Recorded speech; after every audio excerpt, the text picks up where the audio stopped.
and it's now about 2:30 p.m.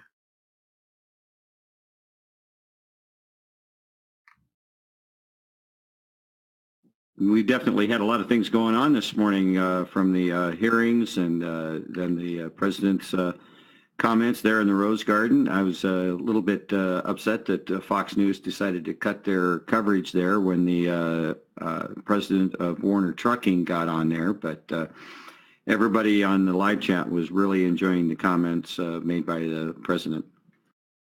Well, I think President Trump today was very, very positive, as he always is, about all the accomplishments in the administration. And he gets very little play in the press for these because, the press just hates so much anything he does. So no matter what he does, he's constantly abused in the press. And that's got to be discouraging, although he handles it very well. He just doesn't basically let it faze him. And, this has been one of the characteristics about Trump that I've always admired the most. And that is he has a very strong view of his own worth and what he wants to do. And he's not about to let somebody else's negativity or their views get in the way of what he wants to accomplish. Okay, so I'm going to post this right now. And good, I'm going to put on Gab as well so people can come and join us. We've got a lot to talk about today. I think increasingly, I think today the strike on Syria is imminent. I think as a result of watching the positioning today and the speech in the White House and how the day has progressed and what the foreign reports seem to be of clearing out airspace around Syria and Russia having its ships leaving port, I think we're definitely in for a strike today.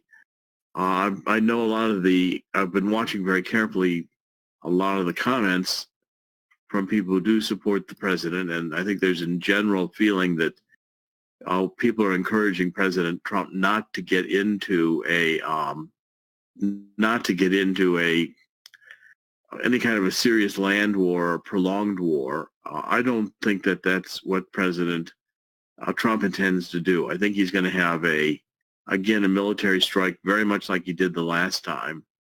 And it will not be, I don't think, a prelude to a war with Russia or an increasing involvement of the United States in Syria. I think President Trump still intends to pull out of Syria with all of our land forces as quickly as possible. And this to me is a very positive development in terms of the long-term area, the region. The posts that we got and have gotten recently, going back to the ones we analyzed from the 10th of April, where and before, I guess it was even earlier than that, where all of the disclosures were being made about John McCain and how much, yes, this goes back to April 8th. So, the clear indication that the entire operation in Syria was Hillary, John Kerry, John McCain, who I maintain wanted to support the rise of radical Islam as long as it was Muslim Brotherhood sympathetic, and Al-Qaeda and ISIS both were. So the whole meetings that were held and the pictures that were taken with this al-Baghdadi and this guy Sakr Muaz Mustafi, who, by the way, was photographed with Paul Ryan. And I have been dropping that picture and posting it. Have you seen it? I'll post it again here. Because I think this may be one of the reasons why Ryan quit, is because Trump is on to, I did a lot of research and writing about this at the time, how Obama and Hillary and Kerry were all in front of Congress saying that they were these moderate Syrian groups that we ought to support. And their intention was they were shipping weapons from Libya in through Turkey into Syria. And the groups that we supported ended up being ISIS. We fundamentally supported the rise of ISIS.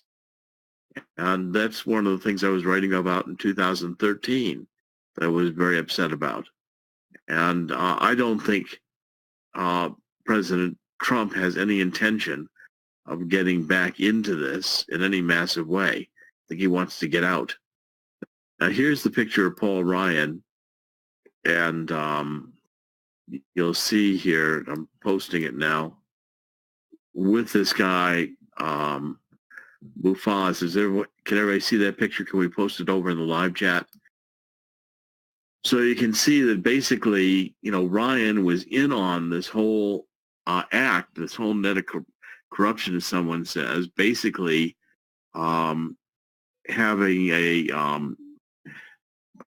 basically getting the Al-Qaeda element that was morphing into ISIS going. I mean, basically, this is what exactly they were doing. Okay, I see a number of questions being asked over here. Yes. Is people are asking, is the petrodollar the main key to Syria? It really is not. I mean, that's not the...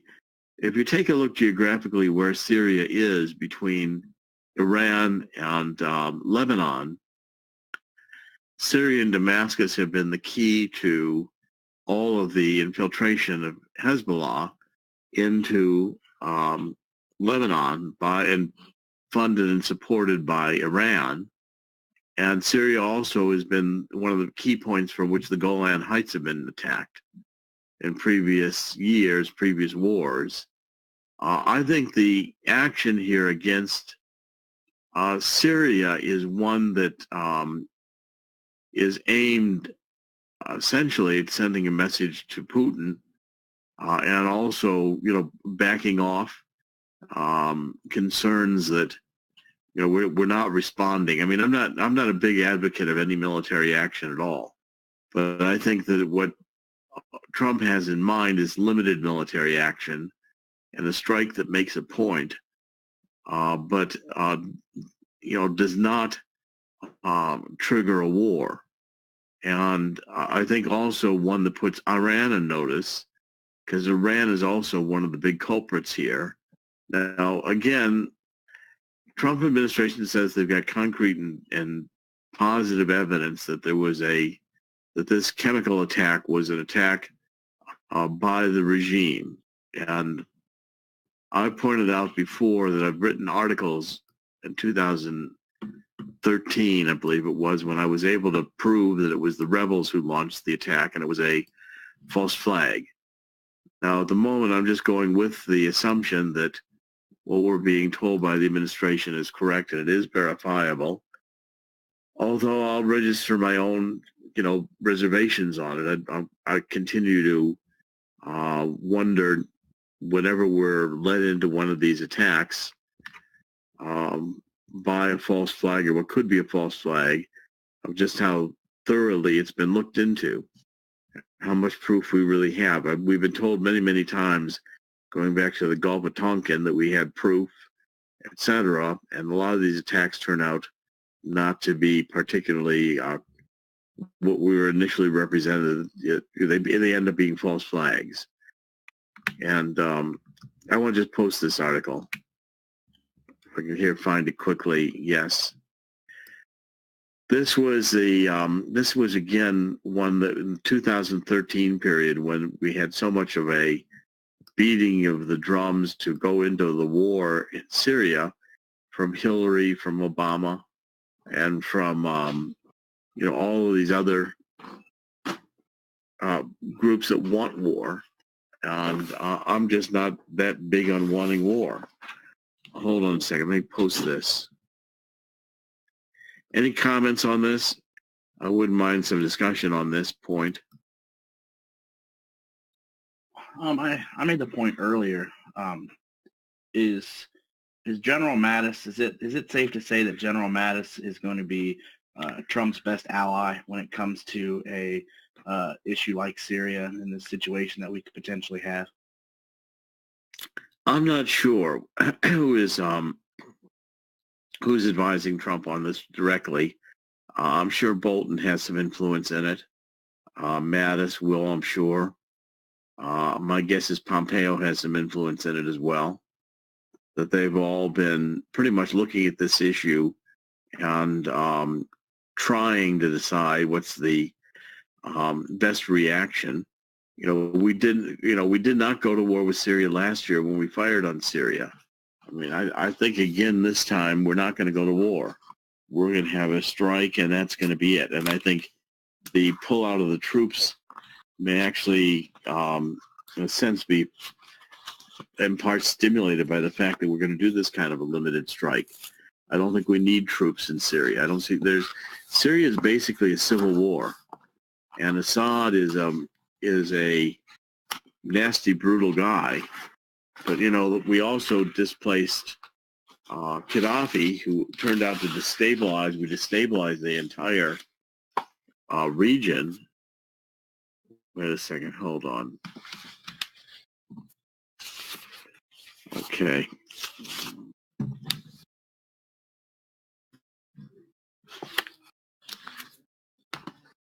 All right. Yeah, why are you getting that together, Doc? I just want to, I guess, kind of communicate to everybody that when there's a picture that's stored on Discord, it's a Discord link that can't be shared to the YouTube folks unless they have an account on Discord. So I just want to make that clear. How do I get a picture so it can be shared over there? If it can be put on like a Gab, right, a post or something, that's a public link. That can actually be shared with. Okay, well, I have posted it on Gab, and I have posted it on Twitter earlier today.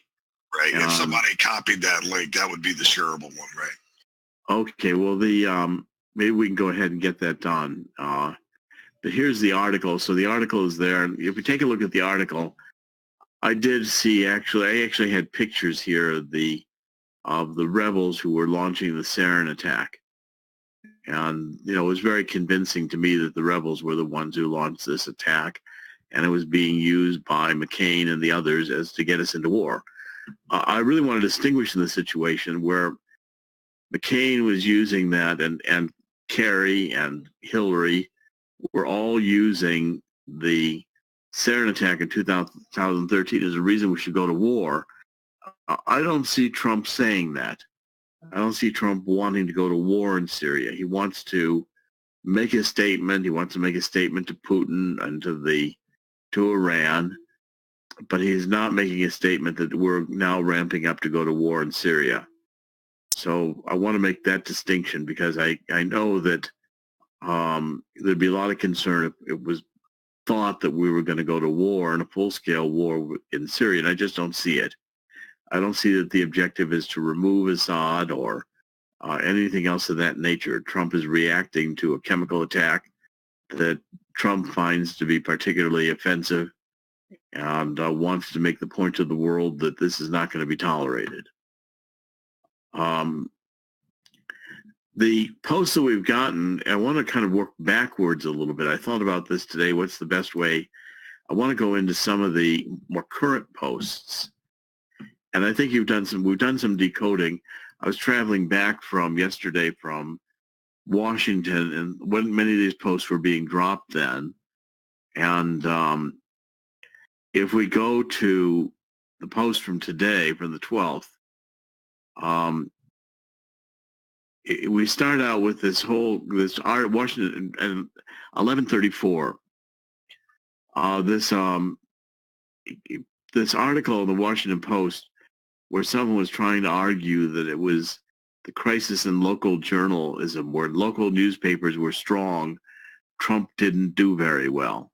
But where there were not local newspapers, then they were available to be influenced by, of course, the internet, fake news, and all the rest. So Trump did very well where there wasn't local news that people trusted. Well, I don't think people trust local news any better than they trust any other mainstream media news. And this article was, to me, pathetically argued, no proof to it, really. Get somebody who found some kind of a correlation between local newspapers' presence and the vote for Hillary.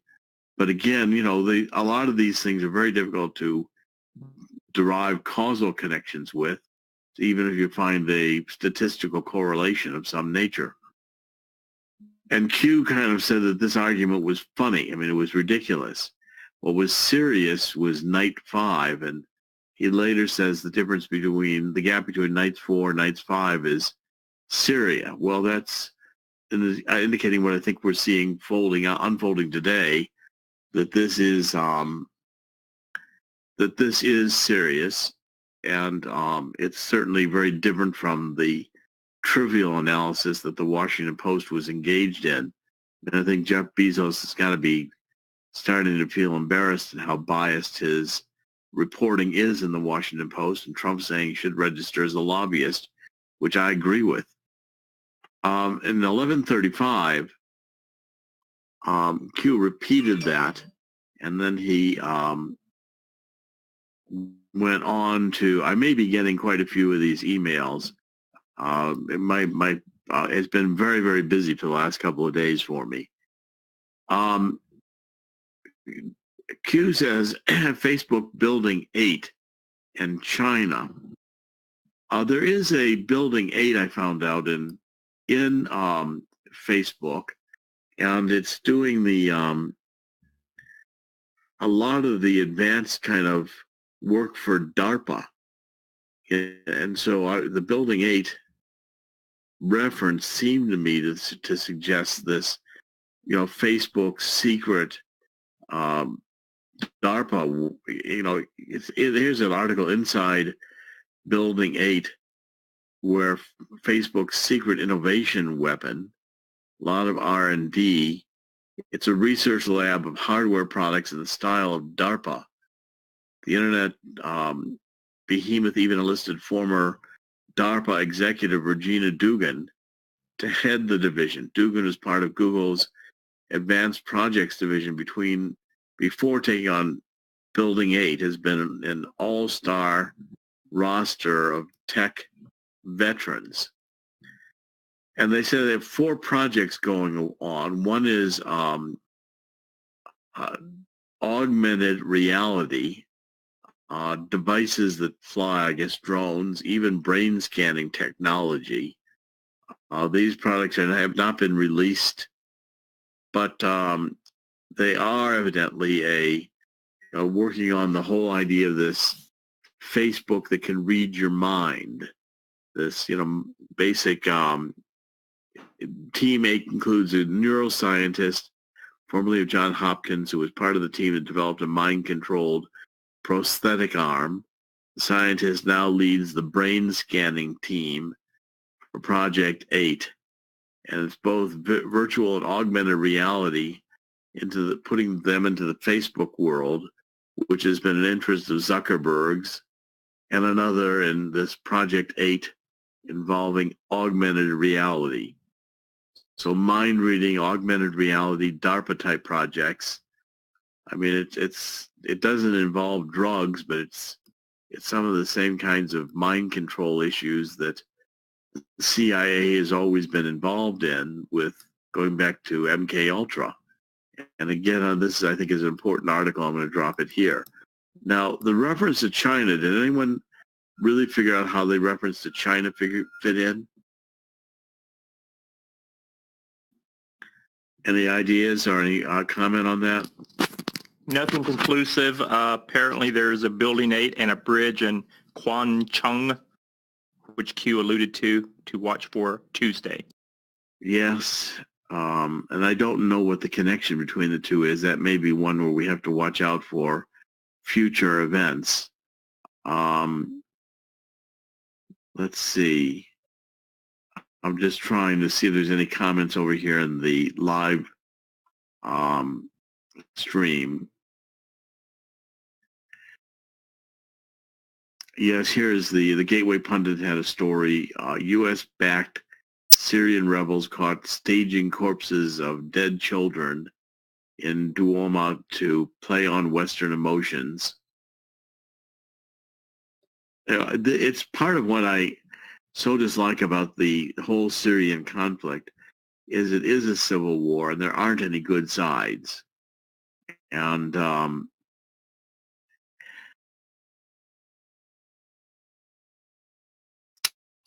so no matter what you do in the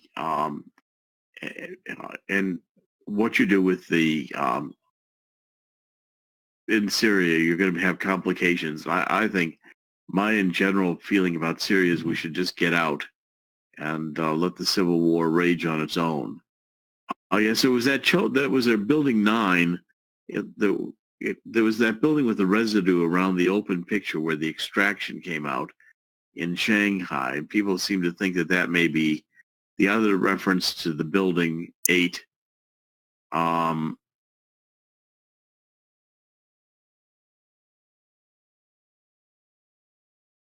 Yes, I think this is a good question. I'm going to come back to this one, breaking down the Houthi, the Houthi is a sect that pertains to Putin, Assad, Erdogan.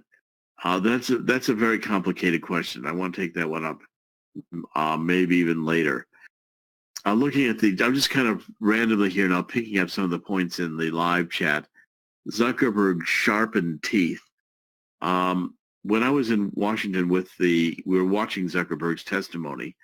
Pamphlet was with me and firecracking, and we were up in my room. I was getting ready to go on the radio, and Pamphlet and firecracking were noticing Zuckerberg's sharpened teeth. It was one of the most bizarre things I've ever seen. And in his pictures of Zuckerberg, those teeth don't come up looking that way. I can't figure out how he got. I mean, he had a look that was almost like it was unhuman on the television during those hearings. I mean, he's got a very strange look to him to begin with, and then the sharpened teeth. I mean, he was looking vampire-like.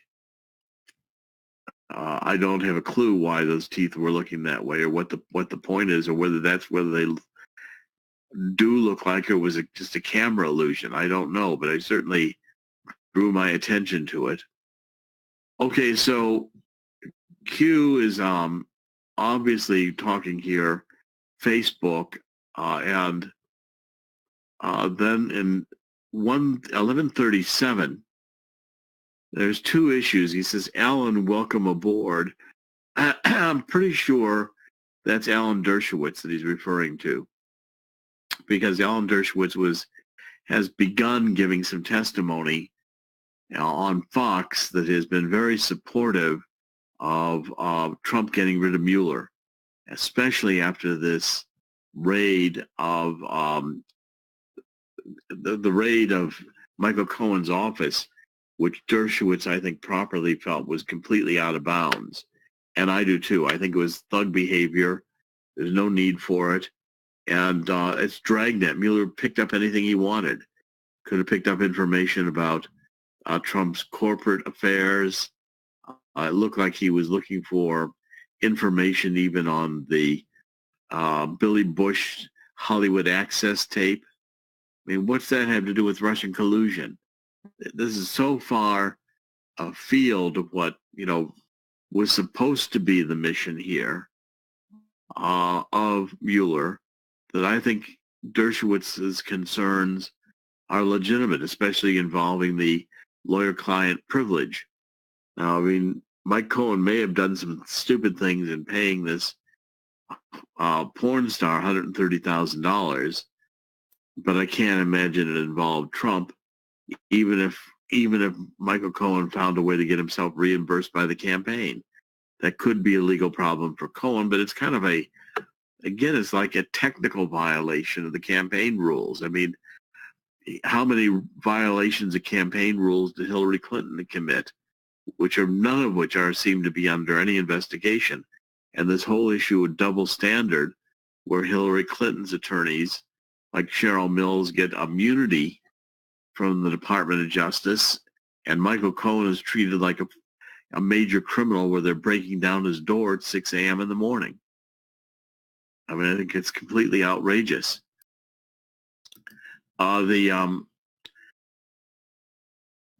When you take a look at the rest of this, I mean, hold on a second. We go into the next one. I mean, oh, by the way, 17. I think 17 is the reference to the, 17 is the, Q is the 17th letter of the alphabet. And Trump, every time he has these teams, always have them produce a jersey with Trump 17. Have you all noticed that? I mean, I think that's another one to the reference to Q. And the Anon asked Q if you could confirm that 17 was the jerseys, because all kinds of things are being speculated. And Q doesn't really answer it, but he says 17, period. And I think it means that's basically a confirmation. That's in fact what they were looking at. Yes. We were looking at that, or at least the guys were earlier. I wasn't on. But they were wondering if that wasn't actually talking about Alan Dershowitz possibly being on the Lolita Express, the plane, and that line 17 of one of the flight manifests might be where you could find him. There's been some good analysis of Dershowitz lately, and there's some arguments that he never did go to Lolita Island. I know there's been a lawsuit with Dershowitz in Lolita Island, but some of the flight records that have been produced he evidently was flown by Epstein, but he was not necessarily flown to Lolita Island. And so I don't think the 17 is a flight record. I think it really does the most consistent reference to 17, and because Trump has done it multiple times, is the jerseys. Oh, I agree there, yeah. That's mentioned by the Anon asking the question, and Q seems to respond positively. He doesn't dispute it. But I'm thinking, I'm not so sure. See, there's articles going back to 2015 where the flight logs say that Clinton and Dershowitz were flying on Jeffrey Epstein's airplane. And I'm just looking at those right now. The flight logs for Jeffrey Epstein's plane were published in 2015, and they show that President Clinton boarded the plane with women believed to have been involved in creating this underage sex slave ring. And Dershowitz has denied his involvement, denied that he was involved in the Epstein Island flights. And if you take a look at some of the records which are there, they do clearly list that President Clinton was on the airplane, and he lists him with a bunch of the women who were on the plane with him. But I don't see similar for, and Dershowitz is here, and the records for Dershowitz are, leaving. They've got flight records of him, but it's not clear in the logbook that it was to Lolita Island. And I want to find some of the records which say that it was not. Epstein did donate to Dershowitz's university in 2003 in flight records, so the familiarity goes back to December 1997 when the lawyer first rode on his jet from Palm Beach, Florida to New Jersey's Teterboro Airport with Epstein's gal pal Maxwell and a slew of women identified without their last names on the flight. Now, whether he was actually on the island or not, Dershowitz admitted that he had known Epstein since 1997 and rode on the banker's jet to attend the Limited Brands CEO Les Wexner's 60th birthday. The log showed Dershowitz continued to fly on Epstein's plane, including an October 1999 flight from Massachusetts to New Jersey, a 1999 trip from New Jersey to Martha's Vineyard, a 2005 jaunt from Massachusetts to Montreal shows Dershowitz traveled with Epstein and a woman named Tatiana and others. Despite telling Gawker that he has a clear, unequivocal recollection of never being on a plane with young women, he's had a hard time explaining who the single-named females are who are scattered in the logs. But I don't think there's a record that he was actually on Lolito Island, just that he flew on Epstein's airplane. And also, go ahead. I'm sorry, I was just going to say, I'm not sure how you could really determine one way or the other once they flew on the jet, though, you know what I mean? Because if they've got a record of them being on the jet and it was making its normal route, would that not presume they made it to the island? I think the flight records, if the flight records were altered, that's another federal offense in terms of records being altered to, hide the trips that were being made. But I don't think where the times and the destinations seem to me to back up Dershowitz's story pretty well on this. And then let's just see what's being said in the live chat.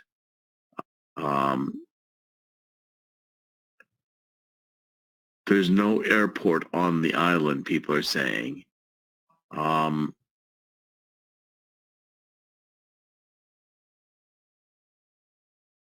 Dershowitz was being blackmailed. Okay, now let's just see. I posted that article. Dershowitz was also involved in a lawsuit about this.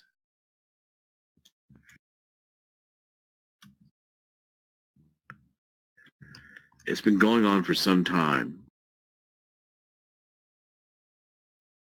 Yeah, Doc, one of our mods posted a bunch of the flight records right up above your article as well. Right, and they're also being discussed over on the Q Research Board. Let's see.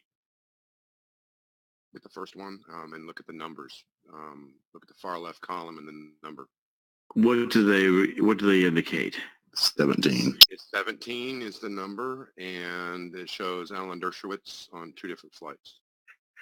Yeah, there's no doubt. I think he flew on the airplane. I'm not so much worried about that, but the number 17 is what immediately stood out to me. Oh, there's 17 there, huh? Oh yeah, if you look up at the second or at the first one that I posted, and you look to the far left side, you'll see 17.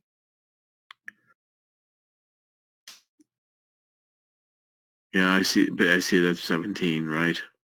That's what caught my attention.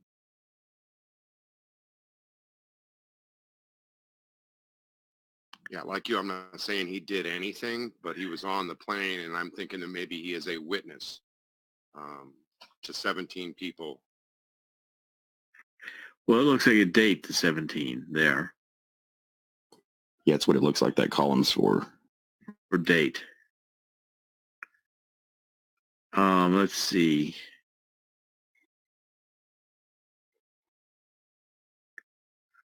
I'm just trying to find the lawsuit against Dershowitz. His depositions down low, or just right by your article you posted on. Okay, hold on. Bergster posted it.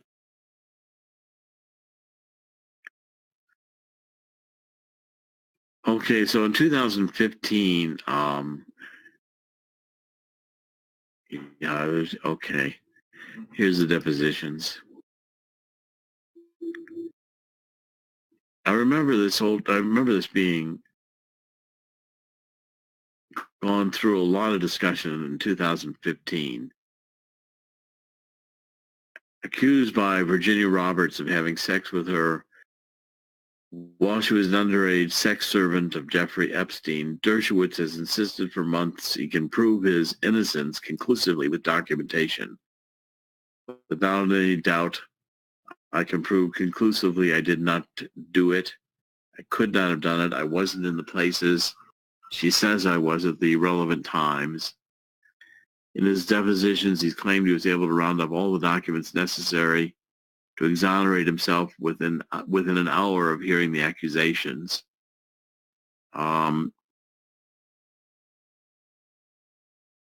Okay, and so then he's saying,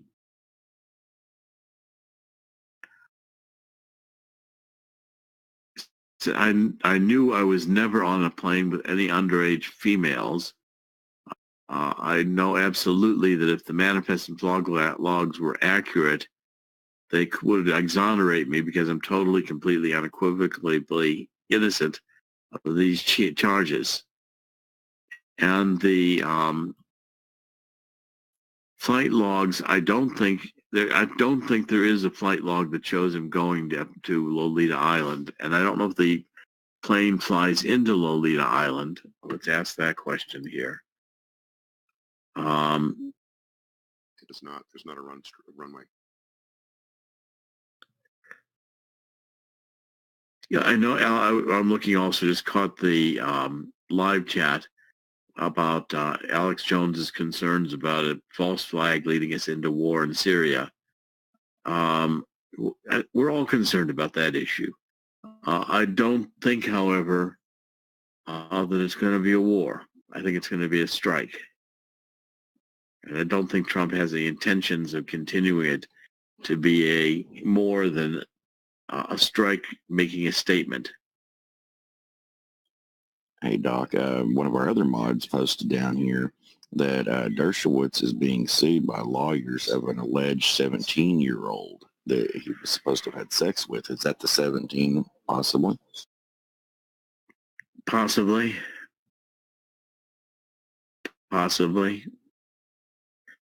And there's lots to see. This is what was happening over on the Q Research Board. There's also this Malaysia Airlines Flight 17 that was struck by a Russian-made missile in 2014 as it flew into eastern Ukraine from Russia. So, I mean, there's another. Ray Chandler was 17 years old on the plane when she may have been with Alan Dershowitz on the Epstein plane. Of course, she was also with Prince Andrew.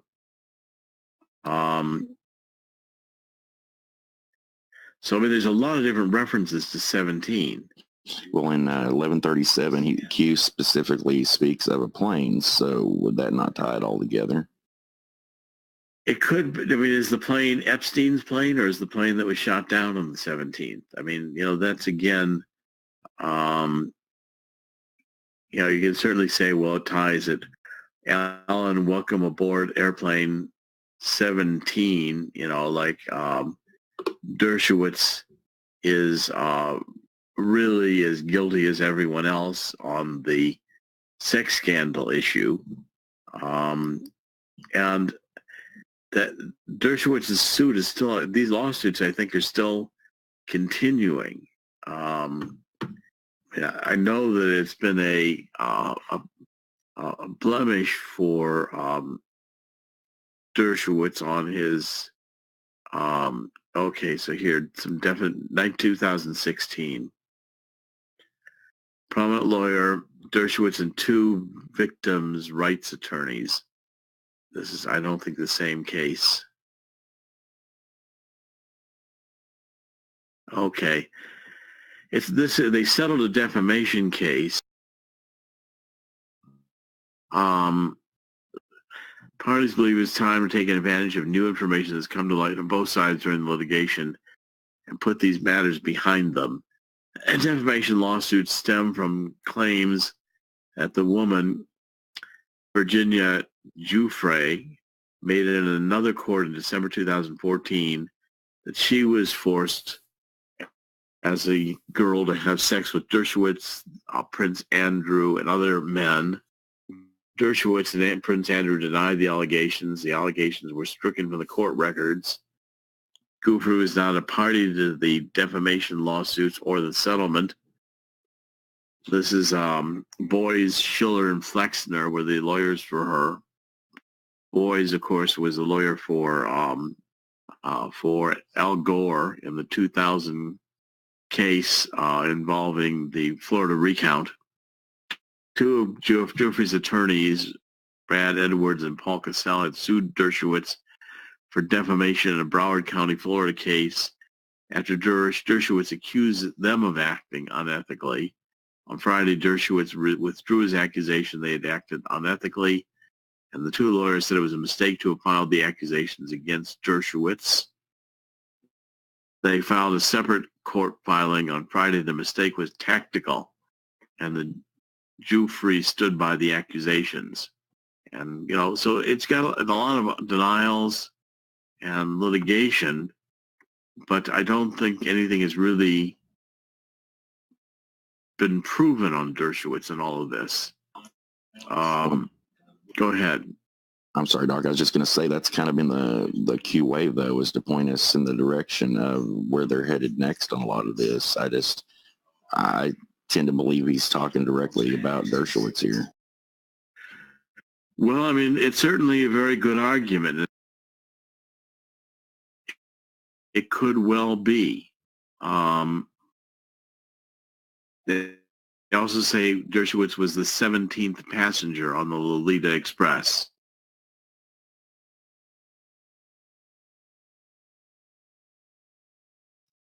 I mean, all the evidence would point to Dershowitz having some involvement. I mean, he's clearly on the airplane.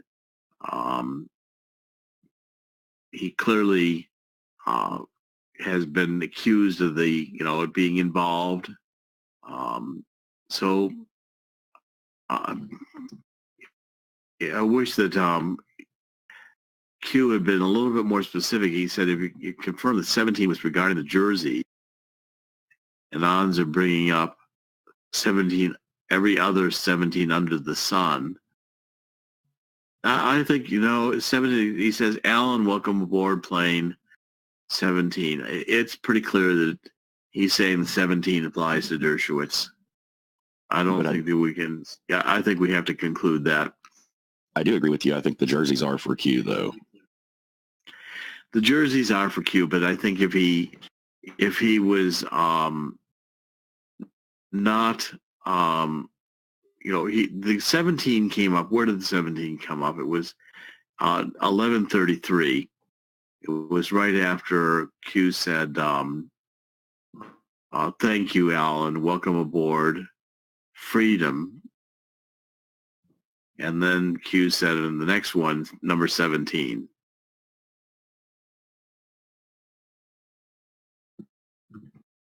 I mean, certainly, I guess, 1032 was one that in part threw me off, that he was saying, welcome aboard, defending,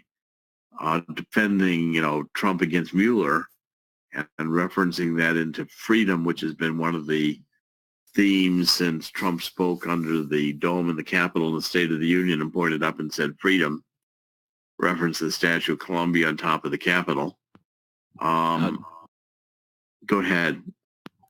Dr. Corsi, let me just throw this out there for a possibility. There's been rumor that that Trump or the Trump administration has allowed some people, members of Congress, to get a fresh start, so to speak. Maybe they've been involved in things either by force or coercion or blackmail, and that President Trump has offered them an olive branch that if they would get on board with MAGA, that perhaps they could cut the strings. So whatever they were, whatever those strings were. I just wonder if this is a throw out to Alan Dershowitz. He's been supporting the president for quite some time and defending him, and I'm wondering now if maybe that same olive branch was extended to him, and that the acknowledgement that he is free from whatever it was that was holding him back. Perhaps if number 17 did represent something that had happened on Lolita Island. Could that be a possibility? Well, who knows better where the bodies are buried than somebody who was there when they buried them? Well, also the 17, freedom, when Q says freedom, often means that somebody's kind of being given a new lease on life, a new opportunity. There's freedom from the past. In other words, the other way to read these is that thank you, welcome aboard, freedom. In other words, all the past stuff involving you and Lolita Island, since none of it's been proved yet so far, we may give you a pass on that, provided that you are willing to support President Trump on the Mueller issue. So, this is your chance to get a pass on all those issues that hound your past over flying on Epstein's plane and what you may or may not have done. And then, that seems to be, again, one consistent way to read it. Alan, welcome aboard plane 17. Didn't repeat freedom, but freedom was what he said initially. And freedom usually means freedom from whatever that is in the past that was bothering you. And again, I think that's very possible that there's kind of like a quid pro quo kind of deal for Dershowitz that he can get, within exploring all these Lolita Express things. Dershowitz will get a wink and a nod to accept his explanation. And in return, Dershowitz is going to be a very strong critic of Mueller and help establish the argumentative base legally on which Mueller can be either corralled or fired or otherwise restrained. There does seem to be clearly an interaction here. Whenever Q has said that there would be no deals, I think all he means by that is no immunity deals. That doesn't mean they won't cut a deal for people for a shorter sentence, or maybe they won't be hung up in the gallows and they'll only get 10 years in prison. That sort of thing would kind of be a deal, but I don't think Q would refer to that as a deal, if you know what I mean. Well, I think when he says no deals, I think he means no deals with the coup d'etat criminals he's going after. I don't think he means no deals ever for anybody. I mean, Comey's not going to get a deal. Hillary's not going to get a deal. That's what I think he's meaning. But he's not putting this, except for the word freedom, which suggests a deal, or it suggests looking the other way. It's not the context where I've taken no deal to mean going after the primary deep state criminals. In other words, Dershowitz, who's been denying all this involvement,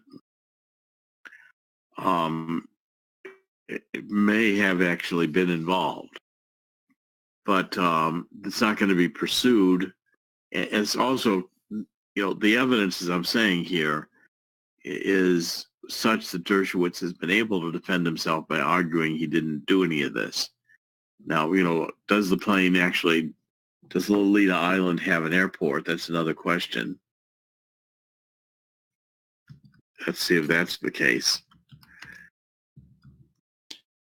Hey, Doc, just since you've been on, President Trump appears to have tweeted, and it might be a wink and a smile to all of us out here. Let's see what he said.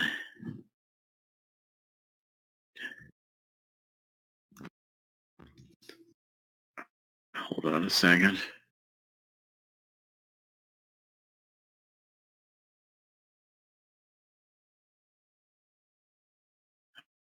America's greatest treasure is our people, and my administration hears your voice and has your back. We're fighting to give every American a future of dignity, purpose, and pride. American spirit is back. Well, that does seem like and again, thank you to all the American workers who traveled here today. This event is dedicated to you, the hardworking Americans who make this nation run. You love our country, provide for our country, you have pride in your work, and you cherish the great American flag.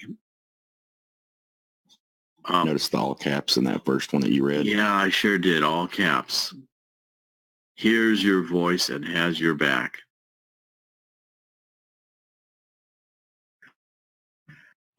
Also, people are asking about the TPP and Trump saying that he wants to take another look at the TPP.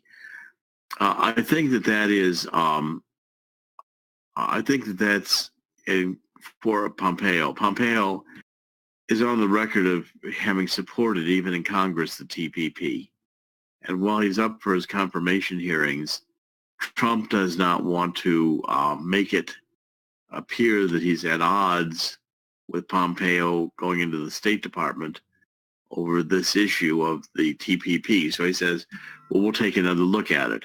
Now, Trump has also been taking another look at taking another look at the whole details of the, NAFTA. But it doesn't mean he's going to go ahead and cave in on NAFTA. So I don't think it means he's going to cave in on TPP. I just think he doesn't want to create an issue where the Democrats can try to drive a wedge between Pompeo and Trump. And clearly, it's clear that Pompeo has this history of supporting TPP. Pompeo is much more of a free trader. He's much more of a globalist. I think the entire reason that Trump got close to Pompeo, I think Pompeo had two missions. Number one was to help Trump surface some of the things that were going on within the CIA, get a handle on who was who in the CIA. And secondly, in these daily briefings on national security, I think Trump got to feel very comfortable with how Pompeo conducts himself. And for certain other issues, like Iran, or which Pompeo has been very opposed to the Iran treaty, and Pompeo's views on LGBT, his views on same-sex marriage, all these other issues that are the social agenda are very much closer to Trump's own feelings on some of these issues, which Trump does not make a big deal out of. And Pompeo, to some extent, got pounded on those issues a little bit by Corker, who was asking him about Frank Gaffney. And Frank Gaffney is, very unbending in his opposition to Islam. And so, yes, go ahead.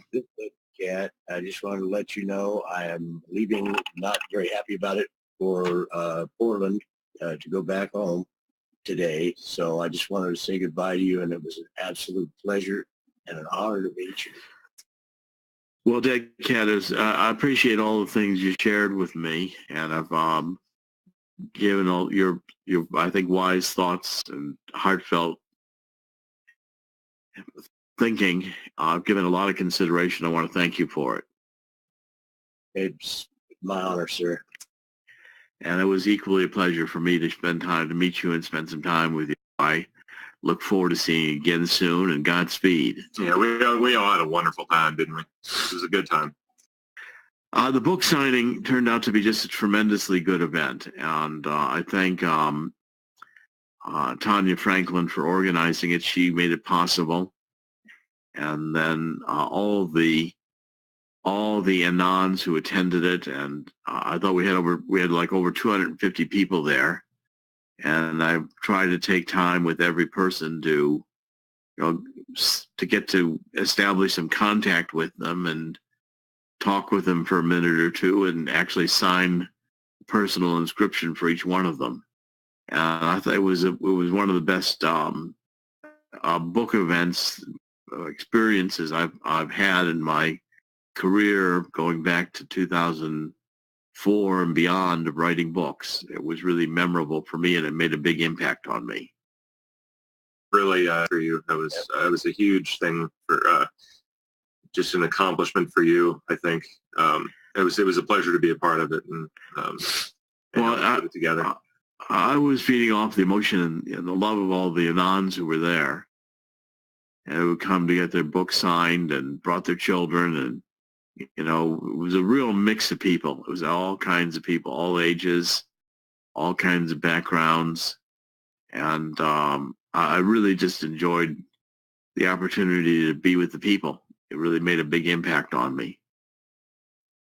And go ahead. There were people coming in off the street, and we'd say, "Do you know who this is?" And check this book out, and they were buying them in droves.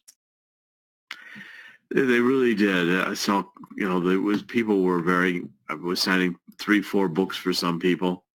It was, I want to thank everybody involved with the event. It was one of the best experiences I've had with books in my life, and I won't forget it. Let's make sure it's not the last one we do. Well, I hope you do something just like that again, because I know everybody had a just fantastic time. Yeah. Also, people are saying here, yes, if you do want to get your book signed, you do send it to the address here that's in the live chat. Monty Mel, Post Office Box 375, Morris Plains, New Jersey 07950, and include a prepaid stamped envelope for return, a self-addressed envelope. And I also will, if you email me at JRLC, my initials, Jerome Robert Louis Corsi, JRLC at yahoo.com, and send me a self-addressed stamped envelope. I can send you back a bookmark or two.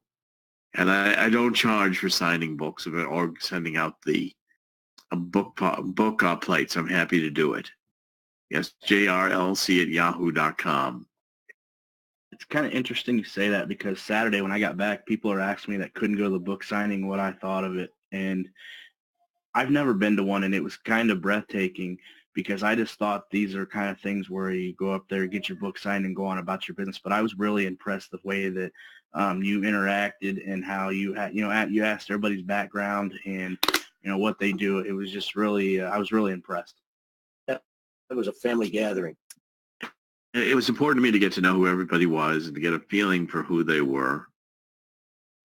Spent a couple minutes with them in their lives, and I didn't want to. I mean, I've seen Hillary and others who sit down and scribble their name in the book and hand it to you. Don't want to take any time with you. I always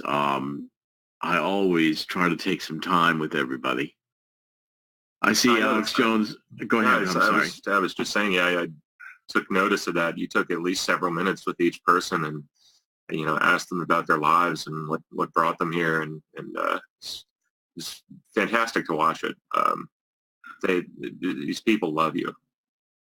Truly. Well, it was my great honor to be there, and I really enjoyed it. Let's see if we can do maybe another one. Well, you do have another book coming out soon. Well, got to write it first, right? I got it. That little annoying thing like to call writing it, but nonetheless, I'll be there. We'll let's get through this one first, and then we'll do it. We'll do the next one. Is everything okay with the live stream? Do we need to refresh it? I'm just looking and seeing if everybody is okay. Check and make sure the sound is good and everything is over there okay. Yeah, YouTube has been having a lot of problems with, it seems like over the past 24 hours, it's not just our stream, it seems to be all streams, all live streams on YouTube. Oh, okay. They seem to be disconnecting and cutting out every few minutes. It's very strange. I don't know if they're working on the problem or what. I have not heard. Okay, well, look, what I was saying about the, everybody seems to, they can hear it pretty well. I'm hearing everybody now confirming that. The point I'm making on TPP, especially when it came up in Pompeo's hearing, is I don't see it as a serious issue. I see it as being a indication that he wants to show his agreement with Pompeo. He wants Pompeo for other reasons. He's not going to agree with Pompeo on every issue. And Pompeo may not be there for long. He may be there for a year or another mission. I mean, it's not, even though Trump is enthusiastic about him today, it doesn't mean that they're going to be enthusiastic about him forever. By the way, somebody's asking about books ordered foreignly, and I did get a email on a site where you can buy my book and it's shipped internationally. Let me see if I can just pull that up quickly if I kept it easily available or not. I got so many emails. I'm always inundated with emails these days. And I don't know if I archived that one or not, but there is a site. Oh, let me see if I can pick it up on the history in the mail history on the browser. Hey, Doc, I had forgotten there was something that one of our YouTube chatters brought up that said that they fly into the U.S. Virgin Islands. Alice has said this out on YouTube, and that they boat over to Little St. James, which is Epstein Island, and also Unchained is the one that brought up Trump's tweets. I just wanted to point that out. Yeah, I think that's right. I mean, but see, again, where Dershowitz was flying, at least from what I've seen on the manifest, was not into, you know, the Virgin Islands. It wasn't anywhere that would have gotten him over there with Epstein. That's my point. Understood. You know, so I know that. See, my point is that Dershowitz has some room to argue, and he has been making the argument that he was unjustly accused, and you know, that gives him the wiggle room to get the Freedom Declaration from Trump in response for his obvious willingness to support Trump right now. And Dershowitz will get some grief from that back at Harvard. Because back at Harvard, Larry Tribe isn't going to be very enthusiastic and see Dershowitz supporting Trump. Larry Tribe's one of Constitution law and one of the strongest opponents, really, of Trump. Yes, this is at bookdepository.com. Bookdepository.com. You can order books in Australia at bookdepository.com. Hold on. Right here. And my books are available. Quite a few of them were on the bookdepository.com with free worldwide delivery. So that's a really good source to look at. And the people in Australia who are asking in the live chat, you can get my book, including this current one, from bookdepository.com. Okay, so let's continue on here. This next one on 1138, where, you know, Q starts out by referencing the Reuters article, which about Trump signing this law to punish websites for sex trafficking. And Q says to study it carefully. Now, what the article made clear is that Facebook and other technology companies' lobbying groups withdrew opposition to the legislation in recent months after negotiating changes that limited the bill's potential impact. Some technology companies fear the bill could signal more efforts to tighten regulation on the industry.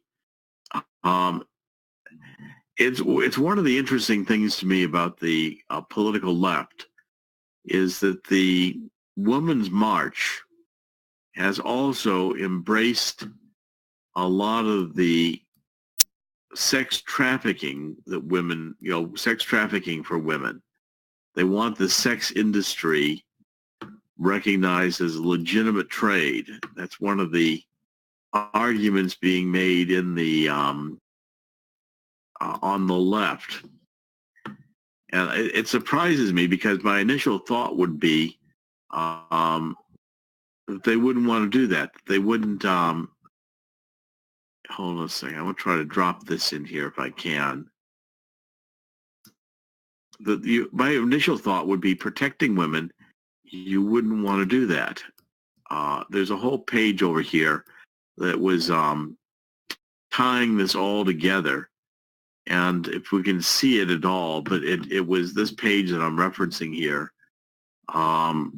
links together a lot of the Women's March more accepting of sex trafficking website than pro-life women.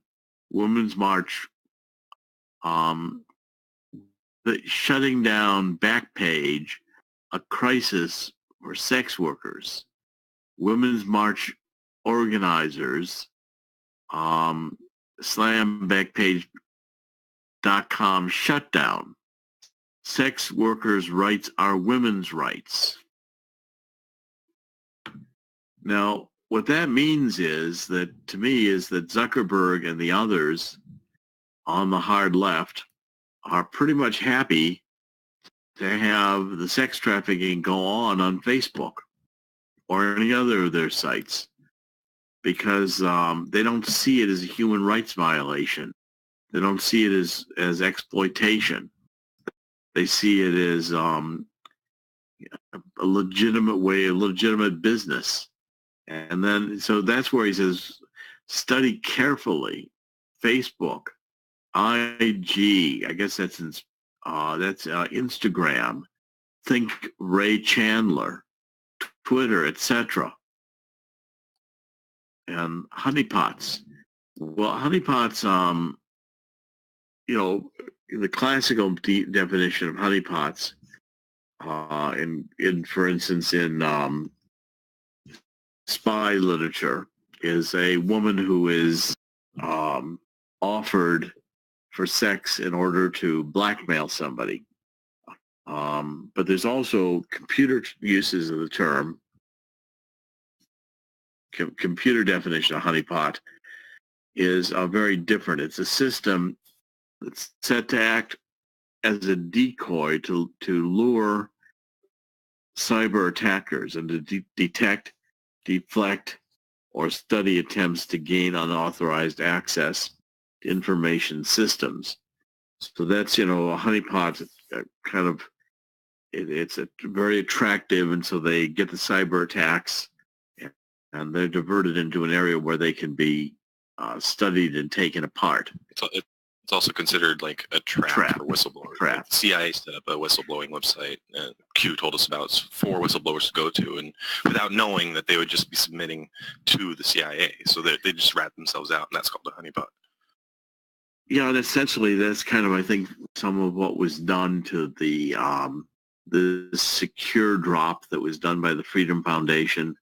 The CIA tried to turn it into a honeypot to catch the whistleblowers. They thought they were dropping their information into a portal that would be defended in free speech terms, and what it turned out to be showed up in the CIA direct delivery. And when Q is saying honeypots, I think it has the double meaning. I mean, it has the sex workers, and it also has the meaning of, that all these Facebooks and everything else, by having sex pages, sex being available here, draw information on the people who are using these sites, and then can be subsequently blackmailed with that information. And again, it's the kind of duplicity, the kind of double standard of the left. I just can't quite get my mind how the left, women and women's rights and all of this, and the media, supposed feminist arguments embrace this idea of female sex workers as if it were a right to be a female sex worker. I think they're just useful idiots, and let's remember that the CIA profits off human trafficking. They make money off it. A lot. And a lot of these outspoken groups get their orders from the CIA. So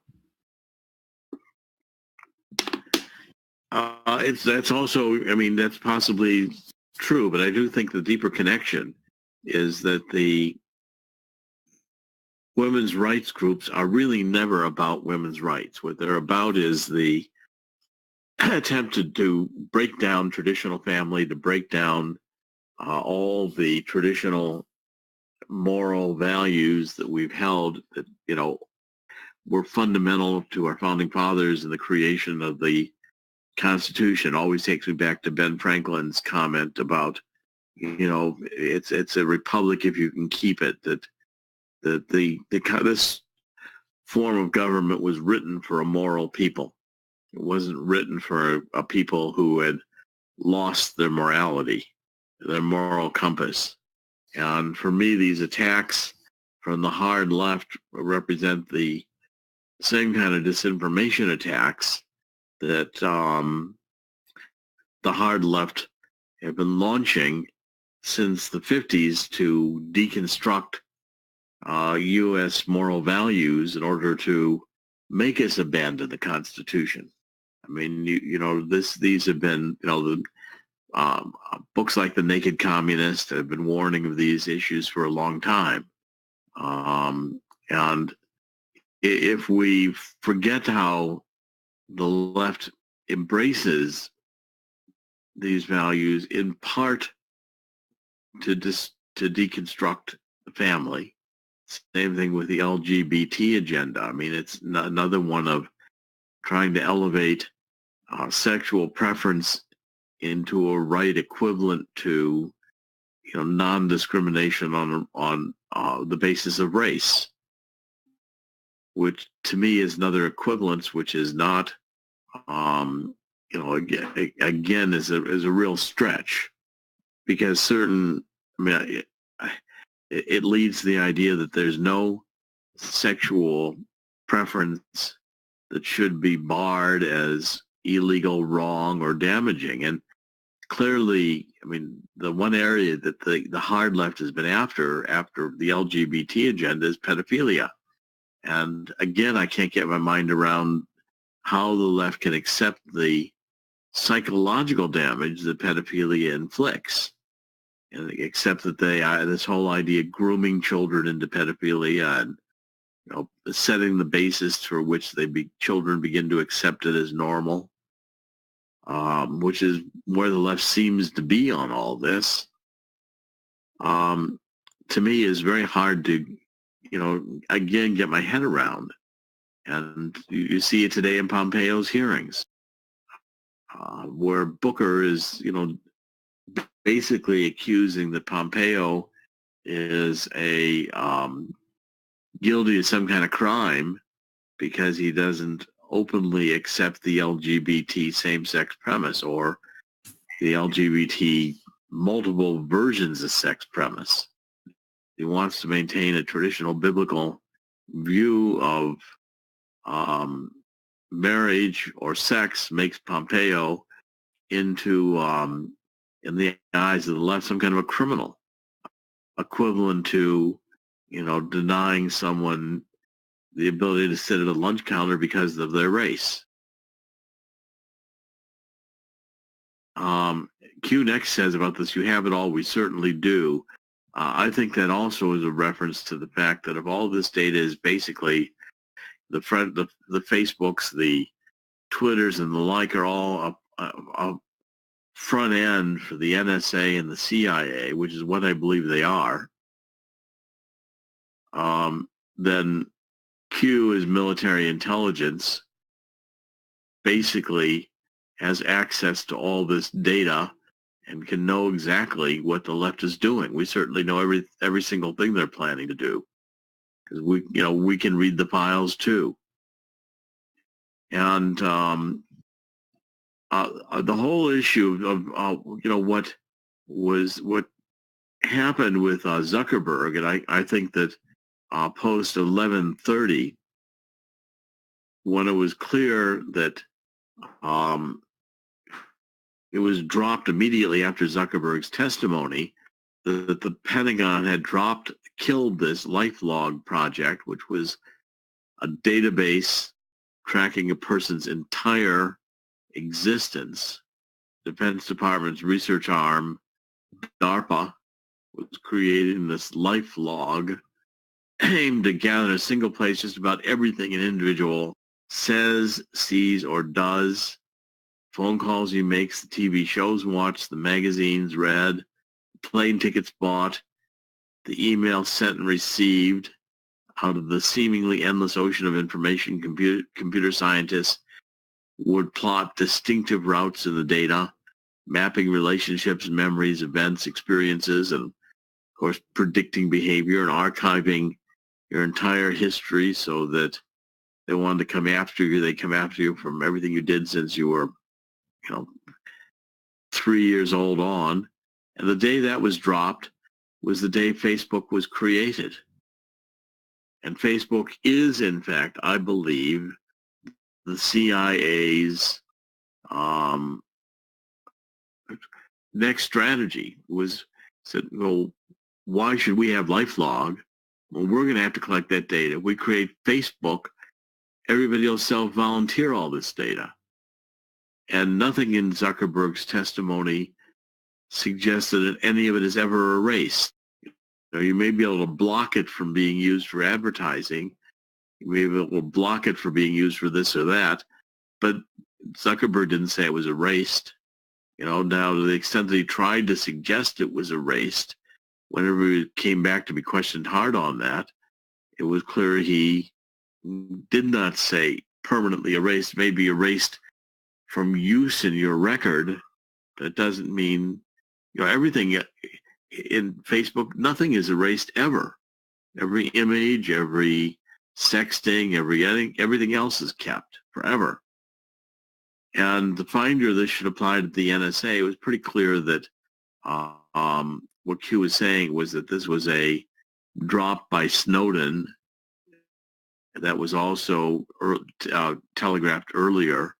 That basically, as soon as the testimony as soon as Zuckerberg's testimony, 1131, drop after testimony.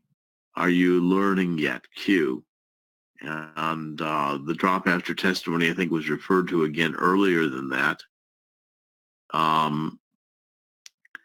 And basically, Q is again signaling, oh yes, it was in 1124, at Snowden. Yes, testify, then drop. We have it all. These people are stupid. Fireworks, POTUS's weekly address, end. That's exactly what Snowden did. And here on the 10th, before Zuckerberg's testimony is starting or just beginning, Q is saying, go ahead and testify. As soon as you're finished, we're going to drop this little tidbit, which shows that you're nothing but a CIA front. Now, I'm also making the point, and we'll be doing more on this, that even if you got rid of Facebook, the deeper structure of the internet, the Ciscos, the Microsofts, the Oracles, Sun Microsystems, these are the switches, the bridges that make the internet work. And those are all CIA. And if Zuckerberg fails in his mission, or Facebook, is so disgraced that people back away from it, then what they'll do in Silicon Valley and the CIA and NSA is just blow up Facebook and create Facebook too. Zuckerberg's dispensable. He's not critical to the show. Okay, now so the stream over here in the live stream seems to be a little erratic, but it does seem to be that's a YouTube problem and not a problem with what we're doing in broadcasting.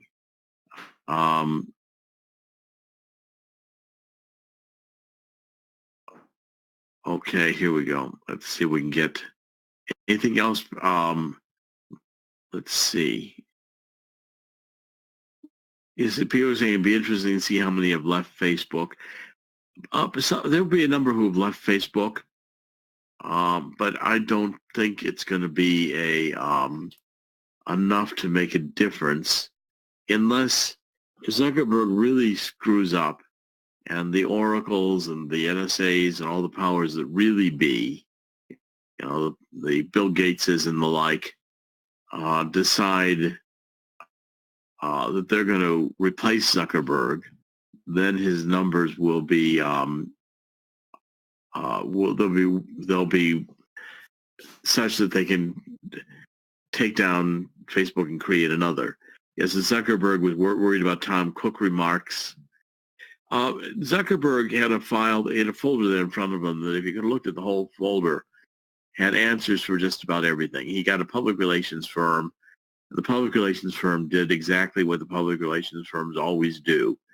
They prepared him, quizzed him, coached him on all the answers to all the things he could have been hit with. So he had a cheat sheet book in front of him that he could turn to the page and take a look at the answer if he wasn't sure what was the best line of defense to go on. That was all written out for him. Okay, and people are asking here again about the Syria escalation. I'm saying that Trump will probably launch an attack. I know Alex Jones is going to have, I think, an emergency 34-hour broadcast to make sure that Syria does not go into World War III. I don't think it will. I think Russia will pull out. Russia will make some noise, but Russia will not react. I think if Iran reacts, there'll be some further repercussions, but I don't think it's going to involve us in a expanded land war in Syria. I would prefer us to move on beyond Syria, because Syria is a civil war, and there is no real good side to support in the Syria conflict. They're all pretty much, the same. It's kind of like after Gaddafi in Libya, it deteriorated into being this warlord versus that warlord. Dead Cat, we'll see ya. I'm on my way. Yep, he's leaving the house. Yep. He's about to get out to the airport and fly on home. We have a good flight, Dead Cat. It's been a real pleasure to be with you guys. And real pleasure to get to know you, and look forward to seeing you soon. Godspeed. We'll be doing this again. We're thinking of maybe a shoot at a gun range on 4th of July. Would you be willing to come along to that? Sure. All right. We'll put it together. All right. Well, Godspeed. Just take care of yourself. Hey, Dave Cat, hey, have a good flight, and I hope you feel better, man. You sound awful. I got a cold that happened a couple of nights ago over at the Trump Tower. They sprayed some, smelled like ammonia in the air. And from that point on, it was a sore throat and then a cold, and here I am. All right, hey, I hope you feel better and have a safe flight, man. All right. Yeah. Take care. I'll be back on when I get back to Oregon, probably tomorrow. Come here, brother, man. Godspeed. Godspeed. Good meeting you. Oh, I love you, man. Yeah. We're going to do this right. All right. All right, y'all. I'm going to go see him off. Okay, that's fine. I want to do still a few more of these that I think were really important to do. That there's been so much in the last couple of days that I want to comment on a couple of more that have been dropped. If we go down to, let's see, we go down to 1125, talking about the FBI burning the midnight oil, and Sarah Carter, there's a tweet that referencing Sarah Carter, which was from the E-Man, who's worth following on Twitter. Says, this Wednesday, midnight, 6 p.m., they keep up with the toothless bite. If Nunes commits to it, do it. Don't turn back. Even if it's a day late, we the people want scalps now. Enough is enough. Well, I think Q knows that, people are out there wanting to get some scalps in, some indictments. And then what was just released to Nunes was this document, which was the original FISA applications. That's going to be a very important document. He saw it in a non-redacted version. But the next one I think is really very important, and that is that this New York Times article about the appointment of Ezra Cohen Watnick, who was in the National Security Council, was brought in by Flynn, and he was a DIA, clandestine officer for DIA, which I take it to be he's Defense Intelligence Agency. He's at least close to military intelligence related to Flynn. And he got caught up when Trump initially said that there was wiretapping, which Trump got, I'm sure, from Admiral Rogers, came over and told him his transition team was being under electronic surveillance by the NSA. Initially, of course, the mainstream media said, oh, no, that's nonsense. Trump's crazy. And this guy, Cohen Watnick, left the NSA and is being brought back in. Now, there's a couple parts of the story that are really important. One is this guy, Cohen Watnick, was brought in. Trump insisted upon it. Trump told Sessions that he was going to take Cohen Watnick and put him on his staff. And he was going to consult with Sessions about this counterintelligence, which is the core area within Justice and the FBI where these New World Order guys congregated and hatched the coup d'etat. Now, Cohen Watnick, Flynn, military intelligence would be like moving Q inside the Justice Department. Now, he's not Q, but he's going to be the same ilk, same brand, same background, same whole orientation. Where, remember that where Flynn got himself into trouble with Obama was Flynn was the one who blew the whistle on this 2013 nonsense of supporting moderate rebels in Syria, and on Obama and Hillary and McCain's argument to go to a land war in Syria and arming one of these rebel groups who ultimately became ISIS. Flynn was trying to prevent Obama from creating ISIS, and Obama fired him for it. Well, anybody associated with Flynn is going to know where these bodies are, including McCain, and will be tasked with making sure. I believe he's going to have two missions. One is to get rid of Rosenstein, and two, to make sure that the process moves along where Sessions has no choice but to appoint a special prosecutor. And I consider this appointment today announced for Cohen Watkin to be one of the most significant things Trump has done. I mark this as the beginning of the counterattack, because now Trump's got his guy where he wants him. And this is a Flynn guy. And as I say, Flynn, remember, you now have Justice Sullivan, who is the judge who reprimanded Weissman and all the others, Mueller on the Enron case, the Ted Stevens case, Sidney Powell's book, License to Lie. And it means that I think that Flynn, I can't imagine that Judge Marshall is going to say to Flynn he's got to go through the trial when Marshall's first thing coming on the case was to demand from the bench that Mueller hand over all the Brady information, all the exculpatory information that the prosecution had withheld from Flynn, which turns out to include information that McCabe and Strosick modified the 302, the interrogation report on Flynn, to make it look like Flynn lied.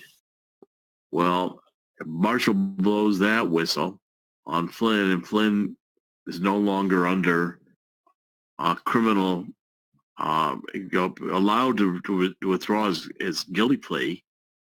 And remember, Q has said Flynn would be free in 30 days.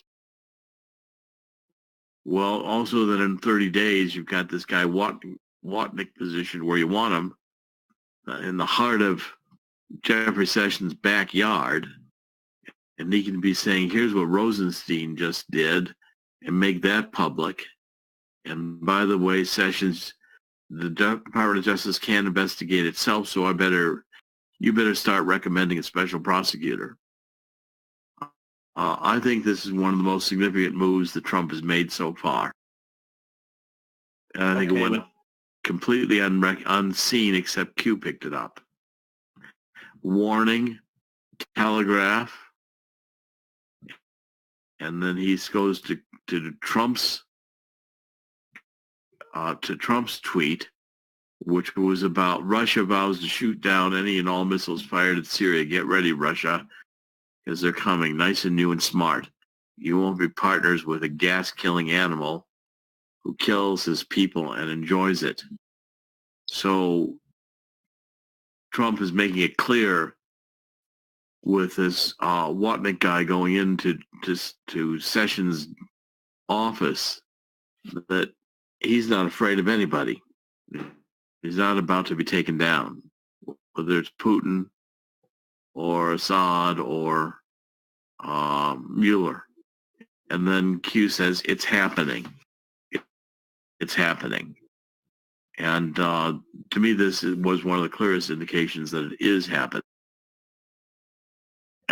And, when you take a look at the, let me see what's being said over here, and the live stream. To piggyback to Watnick for a minute, with him being with Sessions now, does that open the door when Flynn gets cleared for Flynn to return? Yes, that's right. I think Flynn does return back in.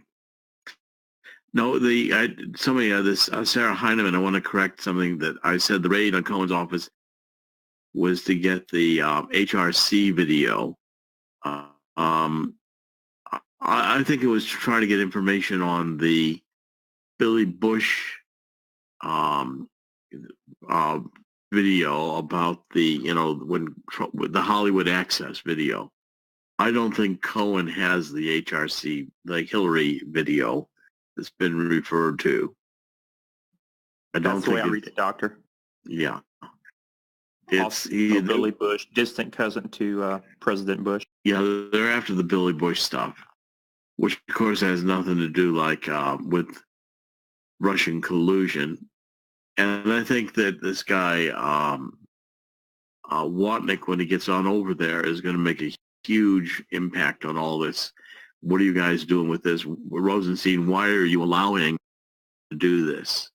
And by the way, it turned out that Mueller did not turn over the prosecution of Michael Cohen to the Southern District of New York. He just outsourced breaking down the door. So it will not be prosecuted in New York U.S. Attorney's Office. It will be prosecuted. Michael Cohen will be prosecuted in Mueller's shop. Okay, that's another important distinction. And I don't think that this guy Watnick's going to put up with this for very much longer. Okay, let's see if there's any others I want to comment on. I think we may get some today, and I think we may, in fact, see this attack launched today, maybe in the process of being done right now. And I think that was all that I really wanted to comment on, bringing us up to speed here today. So I think any other questions or any other comments here? I'm just looking at a live chat. You saying that you think the attack on Syria, U.S. will attack Syria? There's going to be a missile attack against Assad, right? I think it's probably shaping up right now. I will be really surprised if Trump attacks Syria. I don't think he'll. Oh, I'm confident he will. I have no doubt about it. Hold on a second.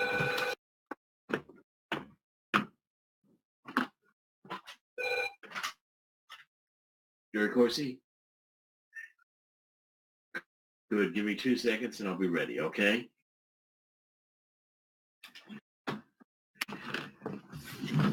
Okay, I've got radio. God bless, and we'll catch up with everybody later. Thank you, Doctor. Thank you, Doctor. Appreciate you coming in this afternoon.